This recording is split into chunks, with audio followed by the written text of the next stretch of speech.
Jadi saya bisa bertaruh kepada Allah. Jadi saya bisa bertaruh kepada Allah. Jadi ketika tukang ikan mendengar bungkus 2 kilo, dia mendengar seakan-akan itu wahyu dari Allah Subhanahu wa Ta'ala. Saya berdiri bersama para korban. Saya, Pak Darso dan lain-lain berdiri bersama para korban. Insya Allah kita akan menyelesaikan masalah ini sampai seclear-clearnya. Masalah ini belum selesai, kita akan terus membahas masalah ini. Jadi jangan terlalu percaya diri bahwa kita akan berhenti. Bismillahirrahmanirrahim, kita akan tetap jalan untuk menyelesaikan masalah ini sampai akar-akarnya. Seperti misalkan ada Jody Protoseno di sana, insya Allah sampai ke akar-akarnya.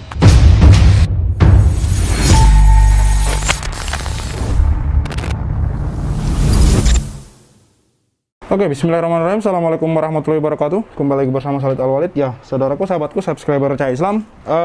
Ini saya dapat di lini masa Twitter, walaupun sebentar lagi juga kita akan menonton bersama video dari channel YouTube Arah Kebenaran ya, dimana di situ saya melihat hal menarik di situ.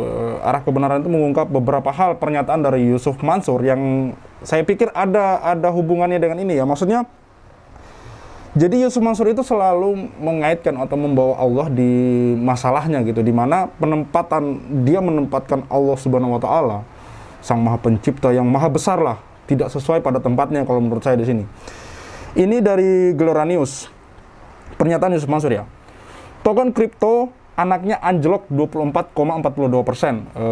Anaknya ini ya Wirda Mansur ya. Nanti kalau teman-teman mau searching, banyak dibahas di media sosial, utamanya Twitter yang saya lihat di sini lagi banyak dibahas karena token kripto anaknya ini lagi anjlok, dan ada beberapa hal yang kemudian banyak dari netizen yang mengkomplain atau mengkritik itu gitu. Intinya banyak dibahas di media sosial Twitter gitu. Ini dari Gelora News, token kripto anaknya anjlok 24,42%. Yusuf Mansur, kalau rugi Allah ikut tanggung jawab. Maksud saya di sini dia menempatkan Allah yang maha mulia itu tidak pada tempatnya kalau menurut saya. Maksudnya apa gitu? Kalau rugi Allah ikut tanggung jawab. Maksudnya apa gitu? Maksudnya apa? Sementara di media-media lain itu juga banyak yang mengatakan bahwa MUI saja sudah mengharamkan kripto itu sendiri gitu. Di sini kayak misalkan dari Avakorut @unmagnetism itu mengatakan the real jualan agama. Itu mengutip judul berita itu tadi, token kripto anaknya anjlok 24,42%. Yusuf Mansur tetap doa, kalau rugi Allah ikut tanggung jawab. Allah ikut tanggung jawab. Luar biasa sekali gitu loh. Nah, ini yang diunggah oleh Zarazetir, @Zarazetir. To the moon and back, dalam kurung Yungsep. Ini kan kata-katanya Wirda Mansur ketika mengiklankan kripto itu tadi. 22 Februari 2022 berada di level terendah 0, sekian US dollar. Secara total sejak diluncurkan sampai hari ini harga ecoin sudah anjlok 60%. Ini mengutip berita dari finance.detik.com. Nggak jadi to the moon, koin anak Yusuf Mansur anjlok 60%. Nih, dari Gelora News, Yusuf Mansur dukung perusahaan kripto anaknya. Netizen nggak peduli fatwa MUI, yang penting cuan. Nah, maksudnya itu tadi, bahwa fatwa MUI itu sudah mengharamkan kripto itu tadi. Namun di sini Yusuf Mansur tetap mendukung anaknya itu tadi yang investasi, yang bermain di kripto itu tadi. Sementara ketika anaknya rugi, di sini dia malah ngomong Allah ikut tanggung jawab, mengabaikan fatwa MUI bahwa kripto itu haram. Gitu. Oke, kita lanjut ya. Kita lanjut, saya bacakan ini. Token kripto anaknya anjlok 24,42%. Yusuf Mansur tetap doa, kalau rugi Allah ikut tanggung jawab. Saya bacakan sedikit ya. Gelora.co. Token kripto ecoin milik anak Ustadz Yusuf Mansur, Wirda Mansur, tercatat mengalami penurunan sebesar 24,42% di level Rp 403,56 pada Selasa 2 Februari 22 Februari ya. eCoin pada Selasa lalu juga mencatat level terendahnya, yaitu sekitar 0, sekian. Padahal eCoin sampai meraih level tertinggi di hari peluncurannya pada 16 Februari 2022, yakni di posisi 0,076. Anjloknya harga token kripto tersebut ramai di media sosial setelah sebuah akun yang mengaku investor mengeluh rugi setelah membeli token eCoin. Tetap doa, minta petunjuk Allah. Kalau saya, supaya kalau rugi Allah ikut tanggung jawab. Hehehehe, ujar Yusuf Mansur kepada Kumparan Selasa 22 Februari. Menurut Yusuf Mansur, kripto muncul dari gerakan donasi untuk membantu dunia. Hal tersebut merupakan konsep dari sedekah. Selalu seperti ini ya. Narasinya selalu seperti ini ya. Bedakan antara kejatuhan temporari dan kejatuhan permanen. Perhatikan juga antara kejahatan dan kebaikan. Biar gimana? Kripto lahir dari gerakan donasi, gerakan-gerakan kebaikan. Foundation Charity melahirkan ini untuk memudahkan dan membantu dunia. Konsep sedekah, paparnya Yusuf Mansur maksudnya sini. Yusuf Mansur meyakinkan agar calon investor untuk membeli e-coin sekarang karena dianggap momentum yang tepat. Ia optimis e-coin tembus platform Hotbit minggu depan. Belum berizin Bapeti. Ini judul yang ditulis oleh subjudul ya yang ditulis oleh Gelora News. Penjualan token kripto e-coin sudah berlangsung hampir sepekan sejak diluncurkan pertama kali pada 16 Februari 2022. Namun pihaknya belum mendaftarkan token kripto ke Badan Pengawas Perdagangan Berjangka Komoditi Bapeti hingga saat ini. Proses ke Bapeti lagi persiapan, juga silaturahmi ke beberapa menteri dan lembaga terkait dan tokoh-tokoh kripto Indonesia. Insya Allah kami pun lagi persiapan ngopi-ngopi sama pelaku industri masa depan ini. Insya Allah baik banget, ujar Yusuf Mansur kepada Kumparan Selasa 22 Februari. Meski belum mendapat izin Bapeti, Yusuf Mansur menyarankan agar calon investor segera meski belum mendapat izin Bapeti, Yusuf Mansur menyarankan agar calon investor segera membeli e-coin sekarang karena dianggap momentum yang tepat. Kemarin masuk laman www.cingojetco.com. Ini jelas milestone buat e-coin dan Indonesia katanya. Selain itu Yusuf Mansur optimis e-coin tembus platform Hotbit minggu depan. Hotbit merupakan platform jual beli aset kripto yang sudah dikenal luas, ya kan, anjlok gitu loh. Dan walaupun tanpa izin Bapeti dia tetap menyarankan untuk membeli ini gitu. Jadi saya harap kepada kalian teman-teman hati-hati karena belakangan ini banyak dari usaha-usaha Yusuf Mansur yang kemudian mangkrak gitu. Kalau menurut saya mangkrak. Mau dibilang optimis bagaimana kalau investasi korban dari 2012 saja sampai hari ini belum terselesaikan masalahnya gitu. Entah dia mau kembalikan atau bagaimana, belum ada kejelasan di situ gitu. Oke, di sini masih Gelora News ya. Nanti saya akan tampilkan video dari Arah Kebenaran tadi, dari channel YouTube Arah Kebenaran untuk menutup konten kita pada malam hari ini. Dari masih Gelora News ya, ini di laman Twitter juga, di media sosial Twitter saya temukan berita dari Gelora News, gelora.co. Ini kemarin yang kontennya kita bahas. Karyawan Paytrend mengaku 20 bulan tak digaji. Yusuf Mansur, Allah bilang bergembiralah. Memangnya dia siapa berkata seperti itu gitu. Video yang saya akan paparkan nanti, ini seperti ini, pernyataan-pernyataan yang kalau menurut saya kelewat batas lah. Ini maksudnya apa? Yusuf Mansur, Allah bilang bergembira. Dari mana dia tahu gitu? Memangnya dia ini siapa? Sampai berani berkata-kata seperti ini gitu. Oke, saya bacakan ya. Gelora.co.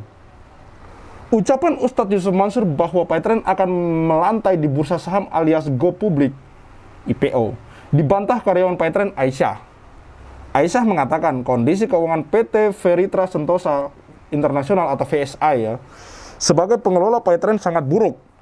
Aisyah yang bekerja di bagian SDM PT VSI mengaku sudah 20 bulan tidak dibayar oleh perusahaan milik Yusuf Mansur tersebut. Insya Allah next time saya akan mengupload video dari pendiri VSI itu sendiri ya. Dia mengatakan fakta yang menarik juga di sana. Saya sudah mengajukan somasi pada bulan, jadi di sini dia mengajukan somasi seperti di video kemarin ya. Saya sudah mengajukan somasi pada bulan Oktober 2021 yang intinya menggugat agar gaji saya selama 20 bulan dibayarkan plus dengan dendanya. Ujar Aisyah seperti dikutip solopos.com dari wawancara wartawan toibah.com, Pak Darso Arif ya, kalian sudah kenal lah. Selasa 1 Maret 2022. Aisyah mengajukan permintaan uang 300 juta yang merupakan akumulasi gajinya selama 20 bulan plus denda yang harus dibayar karena menunggak sangat lama. Ya memang di sini kalau dari video kemarin itu beliau Mbak Aisyah atau Ibu Aisyah ini sangat dirugikan ya karena selama 20 bulan akhirnya dia memakan tabungannya sendiri gitu untuk kehidupan sehari-hari, di mana tidak sesuai apa yang diharapkan sampai 20 bulan digaji ya otomatis dia sudah diiming-imingi apa gitu loh. Untuk lebih lengkapnya nanti kunjungi saja video sebelum konten ini gitu, sebelum konten video ini gitu.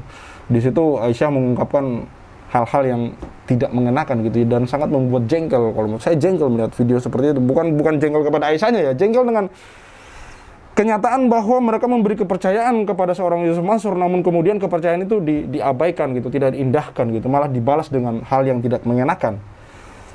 Menurut Aisyah, somasi ia ajukan kepada PT VSI dan jajaran pimpinannya. Setelah somasi itu diajukan, tutur dia, Yusuf Mansur lantas menghubungi dirinya dan meminta ia tidak melanjutkan somasi. Artinya kan benar ya. Beliau katakan bahwa jangan menggugat Paytrend karena Paytrend tak ada duit. Beliau bilang nanti beliau yang akan mengganti semampunya. Orang ini hak orang loh. Bayarkan gaji orang sebelum keringatnya mengering, bukan sampai 20 bulan. Bapak. Tapi hingga saat ini saya belum mendapat ganti apa-apa, ujar Aisyah seperti dikutip slowpost.com dari kanal YouTube Thoibah Channel. Beberapa waktu lalu, slowpost.com juga berkomunikasi dengan karyawan Paytrend lainnya bernama Ishaf. Berarti bukan cuma satu orang ya. Ishak mengaku setelah sempat melejit pada tahun 2017, bisnis Paytrend kini sedang suram. Sejumlah karyawan berencana menggugat karena belum mendapat gaji. Sementara di videonya, dengan sesumbar dia mengatakan, gabung, saya bagi uang berapa miliar sebulan gitu. Nanti kalian lihat aja, saya sudah upload juga video itu. Sekarang saya sekarang sedang dirumahkan. Ada banyak yang dirumahkan sampai bikin grup di WA. Saya pasti nuntut, gaji saya belum dibayar. Sudah pengaduan ke Disnaker, sudah di bipartit. Tapi ya begitu, kata Ishaf asal Bandung, Jawa Barat. Maksudnya ya terbengkalai, masalahnya belum tindak lanjuti. Menurutnya, saat ini omset perusahaan berkurang sangat banyak. Pengguna Paytrend tidak bertambah karena produk Imani banyak pesaing. Saya bekerja sejak 8 Juli 2013, udah lama banget ya. Dan sekarang posisinya dirumahkan. Saya sebenarnya minta PHK, tapi ada statement dari kantor nggak ada uang. Bahasanya dirumahkan, bukan PHK, biar mungkin nggak bayar, itulah. Karena PHK sebelumnya pun belum dibayar katanya. Bersama sejumlah karyawan Paytrend lainnya, Ishaf menuntut dai kondang itu membayar gajinya. Gaji saya belum dibayar, saya ya pasti nuntut. Sudah pengaduan ke Disnaker, sudah bab trip juga, tapi ya gitu-gitu aja tutupnya. Pada 30 Januari 2022, 10 mantan karyawan Paytrend juga bersuara terhadap Ustadz Yusuf Mansur lantaran gaji mereka tidak dibayarkan hingga kini. Ke-10 orang ini memberi kuasa kepada pengacara asal Bogor, Jawa Barat, Zaini Mustafa. Ya, teman-teman yang mengikuti channel saya dan Thoibah Channel, insya Allah sudah mengenal lah. Setelah ledakan laporan saya ke PN Jaksel itu, banyak yang menghubungi dan ingin saya menjadi kuasa hukum mereka. Kalau dulu saya korban, saat ini menjadi pengacara korban.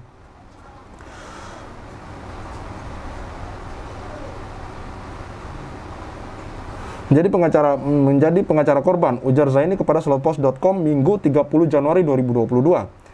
Saya sedang proses IPO untuk 7 perusahaan. Ada perusahaan air, klub sepak bola. Kalau yang Paytrend kami tunda hingga 2024. Sekalian merger dengan e-commerce katanya. Saya ulang ya.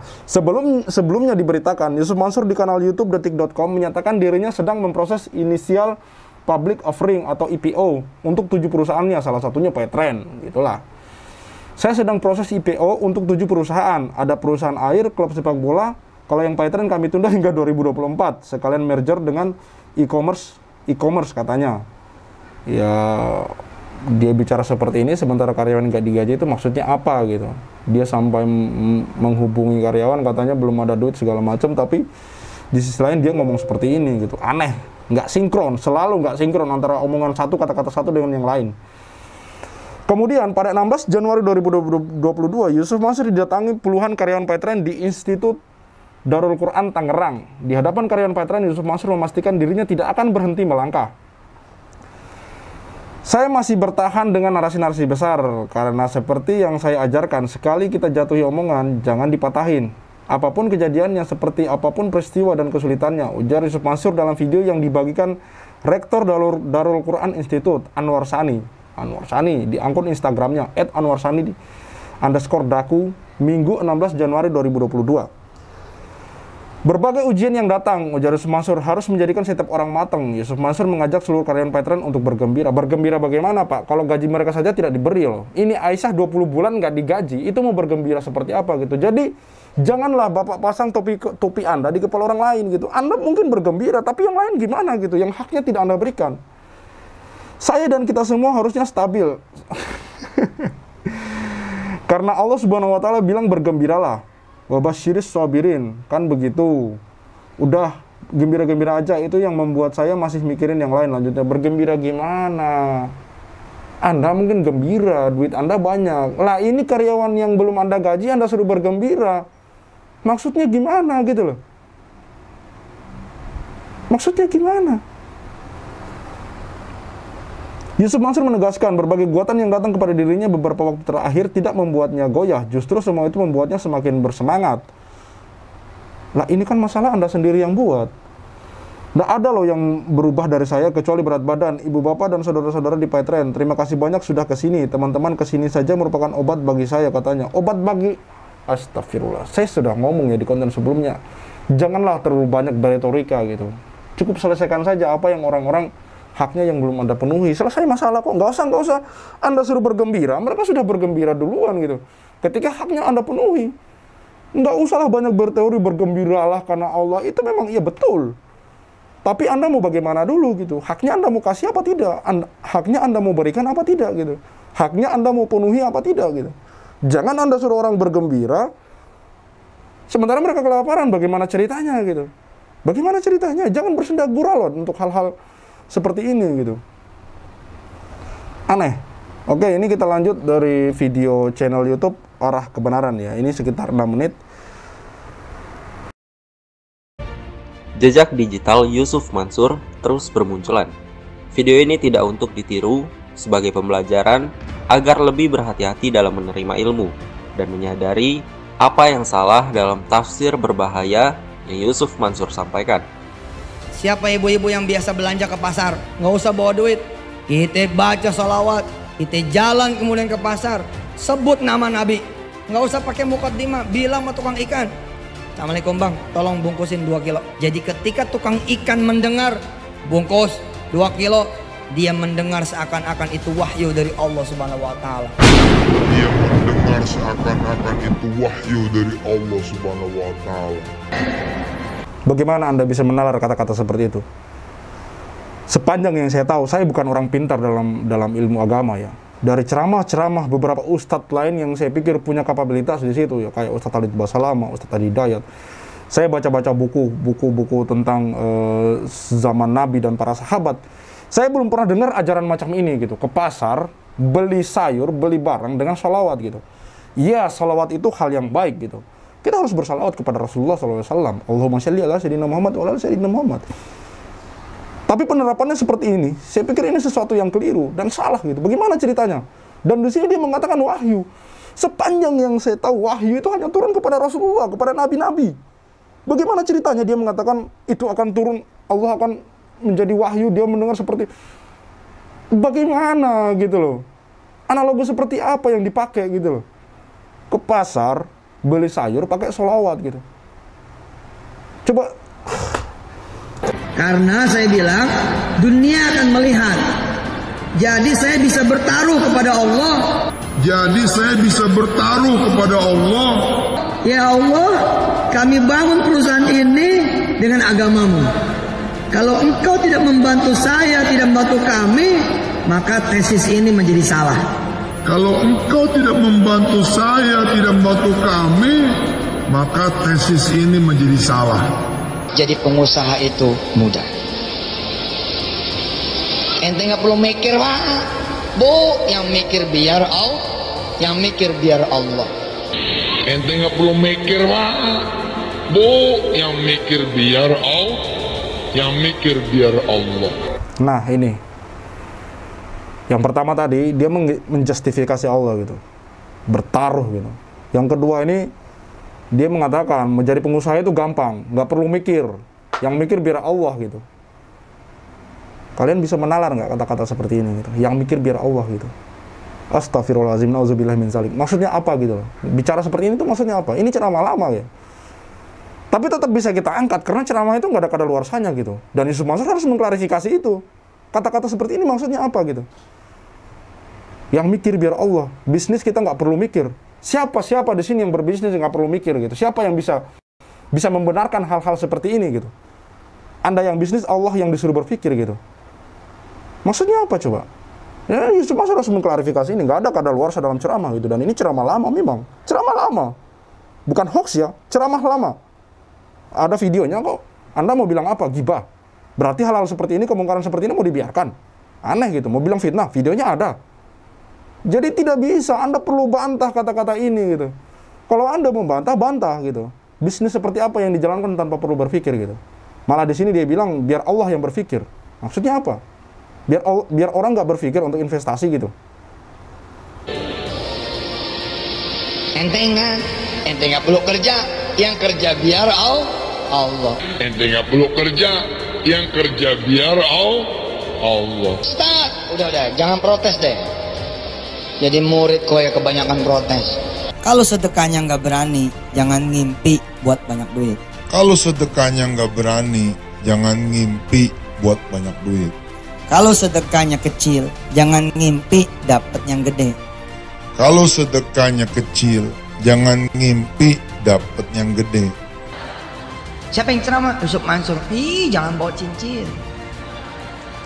Itu tanda dia belum mengenal Yusuf Mansur. Kalau dia sudah mengenal Yusuf Mansur, dia malah mewajibkan dirinya membawa cincin. Kalau dia sudah mengenal Yusuf Mansur, dia malah mewajibkan dirinya membawa cincin. Kapan lagi memberikan sama Yusuf Mansur orang yang ada di depan sini? Kapan lagi memberikan sama Yusuf Mansur orang yang ada di depan sini? Ini ilmu nggak pakai sedekah loh. Belum. Saya tidak bicara sedekah di sini. Muka saya ini udah muka sedekah. Muka saya ini udah muka sedekah. Pokoknya kita habis selesai ceramah, siapa yang bawa cincin siniin. Siapa yang bawa gelang siniin. Percaya Allah bakal ganti, insya Allah kan ganti. Percaya Allah bakal ganti, insya Allah kan ganti. Ya bakalan ke UI terus ngomong, tembus UI. Nggak perlu belajar. Nggak perlu belajar. The power of belief talk. The power of belief talk. Saya mencatat sebagai ustadz dengan bayaran paling tinggi sedunia. Ustadz dengan bayaran paling tinggi sedunia. Dapat 5 juta, sedekahin, cekrek. Lalu di perjalanan minta sama Allah, bagi saya 10 kali lipat. Jadi 50. Kalau saya iseng dikit, bagi saya 700 kali lipat. Kalau saya iseng dikit, bagi saya 700 kali lipat. 3,5 miliar. Betul. Enteng sudah. Tiru cara saya. Jangan belanja kayak orang susah. 1 ikan bagi 5. Jangan. Beli telur seperempat itu orang susah. Beli telur seperempat itu orang susah. Orang Dia ceramah seperti ini di depan orang banyak begini tuh dia nggak mikir apa ya?